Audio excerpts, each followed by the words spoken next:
Hello everyone, my name is Travis Jordan Smith, and this is the testimony of Christ coming into my life on December 3rd of 2005 in Davidson, North Carolina. I was really sick, thought I was dying, got up from the couch, went into the kitchen. I leaned over on the counter and facetiously said, "God, am I going to die?" And I heard a voice say, "No, not yet." And of course, I thought I was freaking out or going crazy, so I backed up and said, "What?" And I heard the voice again say, "No, not yet." Then I knew I was going crazy and thought maybe I was having a flashback from some of those drugs that I've taken in the past.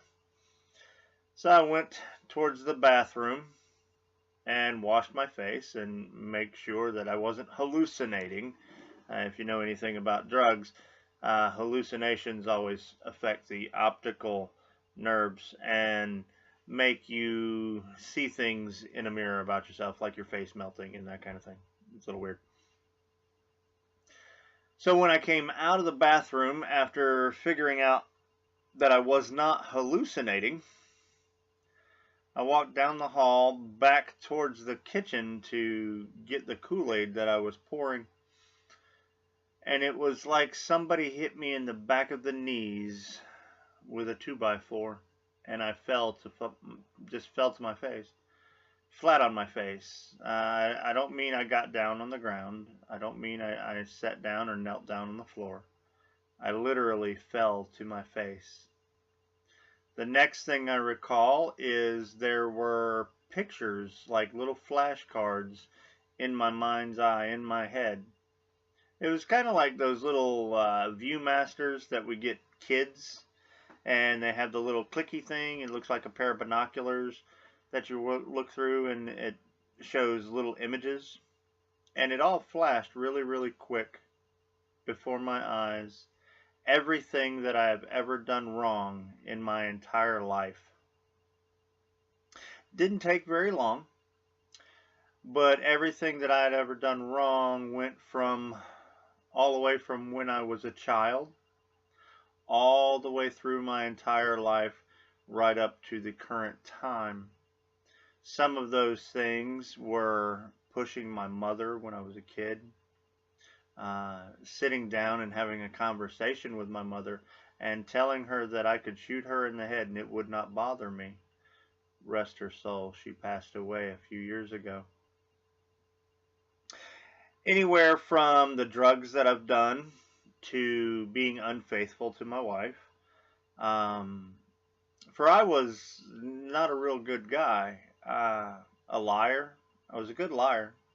Really good liar. Thief, a cheat. I just all around was not a good individual. I was a master manipulator. And as I sat there and these flashes went through my head, it was the first time in my life I'd ever felt remorse. See, in my world, nothing was really wrong unless you got caught. And I felt like I'd finally got caught for everything that I've ever done. And that was the first time that I knew remorse at all. And soon that remorse subsided and it became self-pity. As I'm sitting there weeping on my knees because I've been caught for everything that I've ever done in my entire life, I feel this arm and this very soothing voice tell me to get up and go take a shower. And then that remorse went to self-pity rather quickly, and as I'm sitting there weeping, feeling sorry for myself, I heard a voice, the same voice, but in a different tone, in a different manner, that voice said, "Get up and go take a shower now." And it was so demanding and so frightening that I jumped to my feet without even touching the floor. I would have left my clothes right on the floor if that would have been possible. After I got up, and of course immediately stopped weeping, I started thinking to myself, I must be going crazy, or I'm having one of these out of body experiences that I've heard about, and I'm dead somewhere. That was the only thing that I could think of, that I must be dead, and this must be my judgment, and I'm going to hell because God is actually real. Or I'm just hallucinating really, really bad, and I'm going crazy and I need to be locked up because I have no grid for processing anything that's going on or happening to me at this time. So I walk back in the bathroom and compose myself and attempt to compose myself and wash my face once more.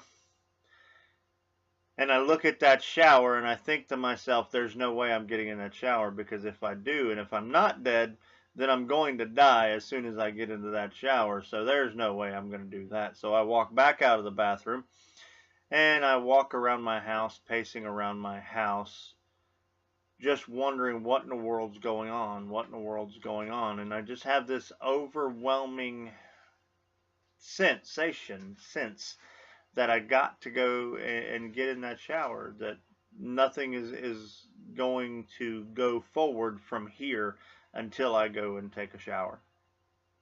So I walk back into the bathroom and I take off all my clothes. I turn the water on in the shower and I look at that shower and my knees are knocking, and I decide, no, I must be dead somewhere, because this stuff doesn't happen to people. This is not really happening to me. So I must be either having this out of body experience and I'm dead somewhere, because that was my only way of being able to process anything.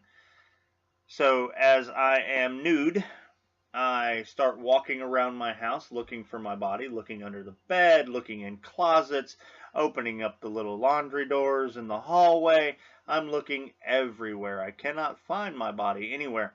So I walk out my front door. I walk down the front of the apartment complex that we lived in.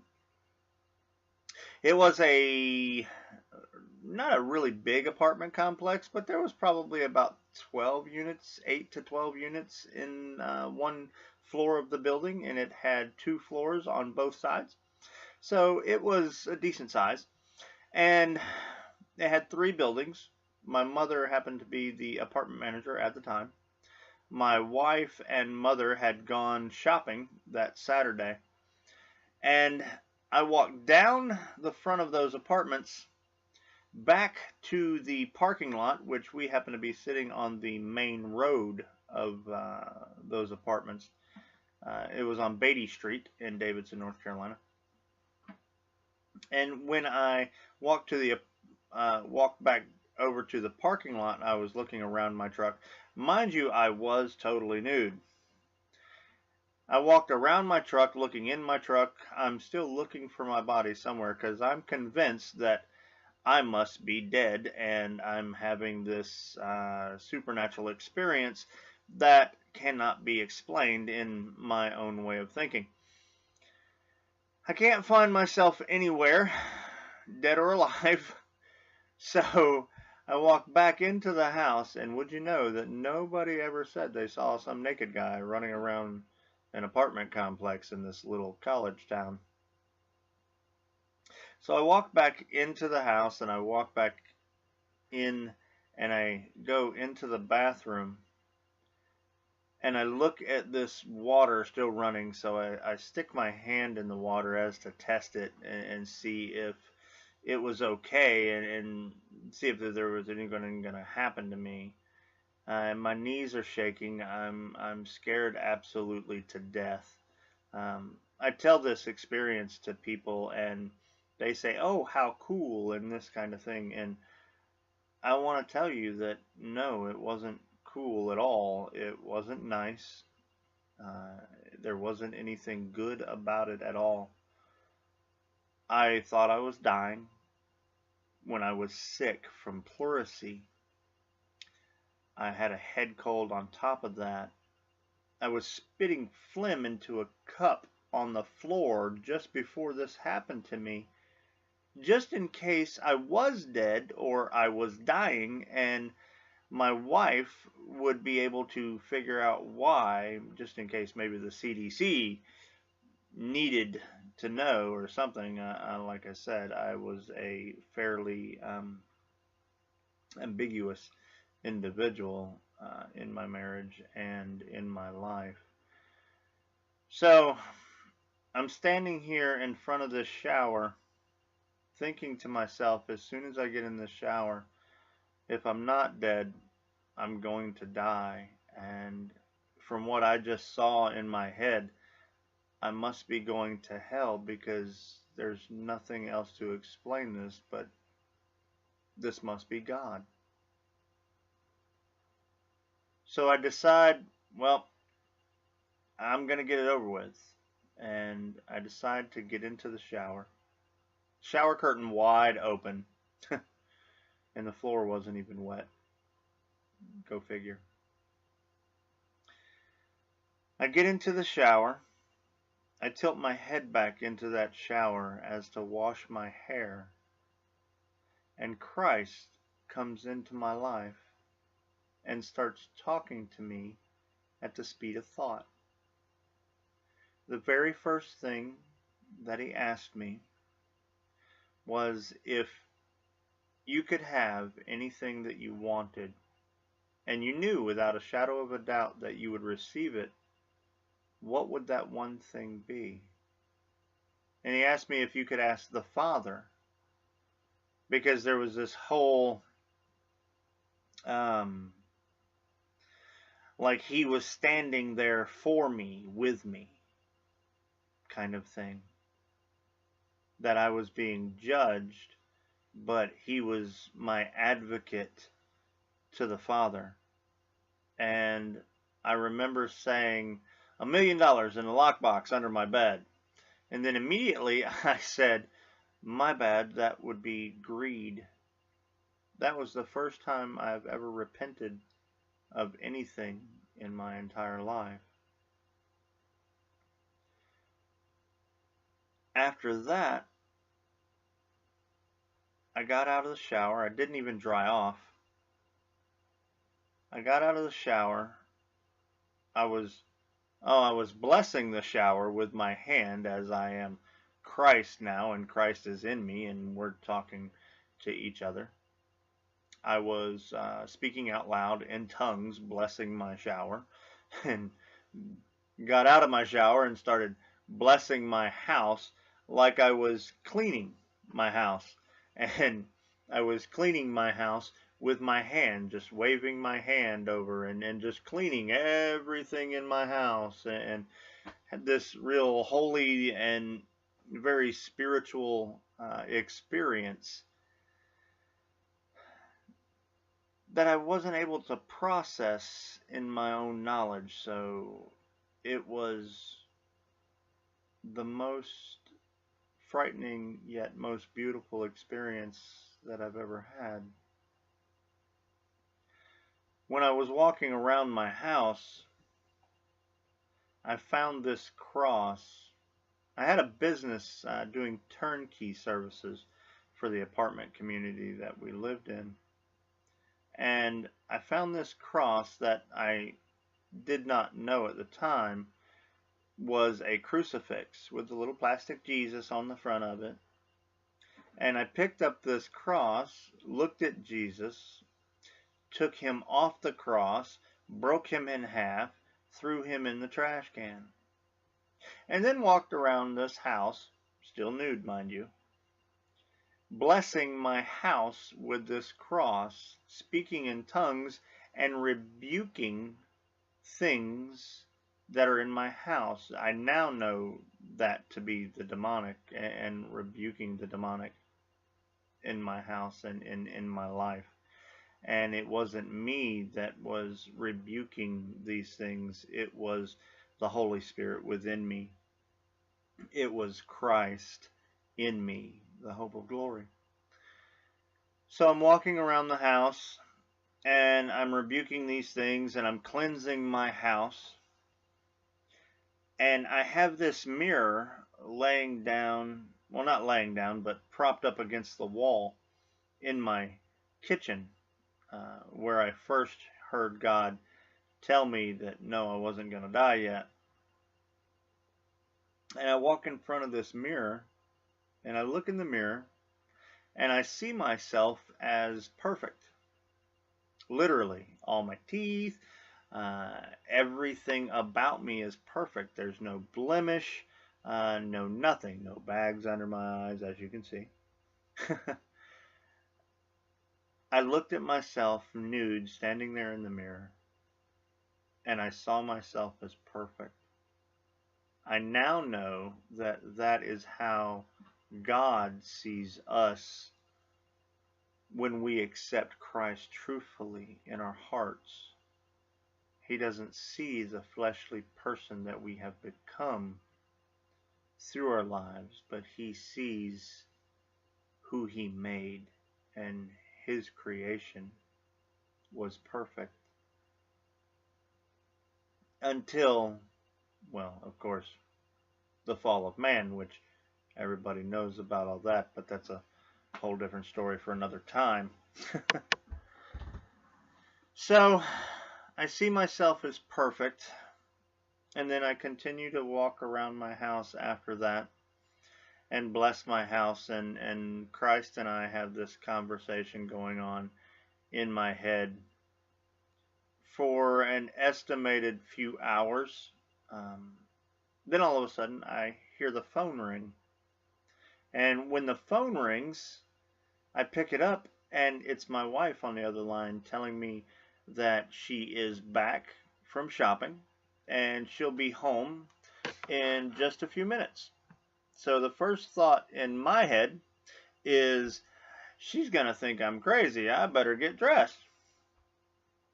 So I go and pick up my clothes off the bathroom floor and get dressed, which I never dried off. They weren't wet. It was amazing, just saying. And as soon as my wife comes in the door, I look at her straight in the eyes and I tell her that I am Jesus Christ, and as long as she doesn't kill me, everything will be okay. It took me a long time to understand that statement, which I'll follow up with some other videos about. This is going to be a start of my YouTube channel, and I will be doing teachings and that kind of thing.